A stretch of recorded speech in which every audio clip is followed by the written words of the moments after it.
আমার সাথে যা সব অদ্ভুত ঘটনা ঘটে কি আর বলবো।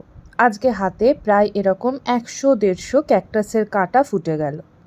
তারপরে তো ইউটিউবই ভরসা, কী করে বার করা যায়। ইউটিউব থেকে দেখলাম প্রথমে যে আঠা লাগাতে হবে, তারপরে আঠাটা সেই চামড়া ওঠার মতো হলে টানতে হবে।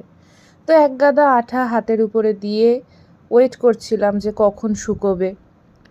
তো তারপরে যখন ওটা টানলাম দেখলাম না, যেমনকার কাঁটাগুলো সেরকমই রয়ে গেছে, এমন কিছু উপকার হলো না।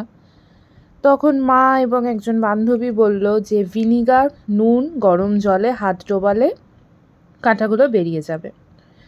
ঠিক আছে, মা সঙ্গে সঙ্গে অনেকটা ভিনিগার দিয়ে নুন দিয়ে জল নিয়ে চলে এলো, গরম জল। হাত রাখতে পারছিলাম না, এতটাই গরম। সেখানেও অনেকক্ষণ, প্রায় আধ ঘন্টা ডুবিয়ে রাখলাম, তাতেও উঠলো না। তারপরে একটা ভাই ফরসেপ দিয়ে চেষ্টা করলো কাঁটাগুলো তোলার, যতটা ওঠানো গেল উঠলো, বাকিটা তো ভেঙে আরও ঢুকেই রইল।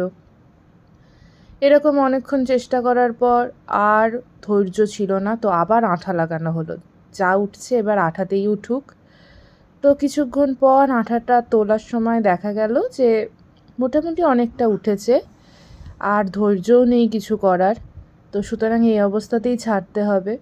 কিছু কিছু এখনও রয়ে গেছে, তো সেটা খালি চোখে না দেখা গেলেও যখন মোবাইলে ফটো তুলে জুম করে দেখছি তখন দেখছি ভালোই বোঝা যাচ্ছে। তো আঠা তুলেও দেখলাম কিছুটা রয়ে গেছে, এখনও সেই আপডেটই আছে। বাকিটা কী করে বার করব এখনও জানি না। আপাতত এইটুকু কাটা নিয়েই চলছে। এইটুকু কাটা এখনও হাতে ঢুকে আছে। এখন তাও ১০-১২টা হবে। তোমাদের সাথে এরকম কিছু ঘটে থাকলে তোমরা কি করেছো অবশ্যই জানাবে।